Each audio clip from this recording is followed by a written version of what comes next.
Halo, selamat datang kembali di Beatrix de Gomes YouTube channel. Hari ini kita akan membahas tentang bagaimana kondisi perbankan di masa pandemi. Sejak awal tahun 2020, kondisi perbankan di masa pandemi telah menjadi salah satu sorotan utama bukan hanya di Indonesia, tapi juga di seluruh dunia. Pasalnya perubahan signifikan yang terjadi sebagai dampak dari pandemi memang memberikan pengaruh besar di seluruh aspek kehidupan masyarakat, termasuk di sektor perbankan. Yang pertama adalah dampak pandemi pada industri perbankan. Pertumbuhan kredit diprediksi hanya akan menyentuh kisaran 4-6% secara year on year hingga akhir 2020. Harapannya, permintaan kredit akan kembali meningkat sejalan dengan pemulihan perekonomian domestik pada tahun 2020 hingga 2021 nantinya. Resiko kredit menjadi risiko yang berpotensi timbul lantaran ketidakmampuan nasabah untuk membayar kewajiban. Kemudian risiko lainnya yaitu risiko pasar dan risiko likuiditas. Risiko pasar timbul dikarenakan melemahnya nilai tukar rupiah yang memberikan dampak signifikan bagi perbankan di masa pandemi. Sedangkan risiko likuiditas timbul karena debitur atau nasabah yang kesulitan membayar kredit akan mempengaruhi arus kas perbankan.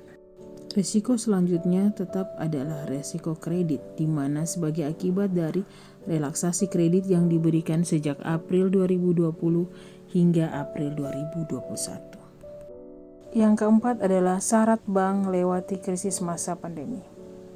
Perbankan bisa melampaui masa krisis pandemi ini hanya dengan satu cara, yaitu menjaga likuiditas perbankan itu sendiri. Pentingnya likuiditas bank selama masa pandemi menunjukkan kesiapan bank dalam menghadapi masa sulit saat ini. Jika suatu bank mampu menjaga likuiditasnya, bank tersebut pun akan tetap mampu operasionalnya agar dapat berjalan secara normal. Pandemi Corona dan bank kecil. Mengapa bank kecil? Alasannya beragam, misalnya permodalan yang tidak cukup besar, risiko kredit yang meningkat karena debitur yang kesulitan membayar kewajiban, dan DPK yang berfokus pada hanya di beberapa deposan.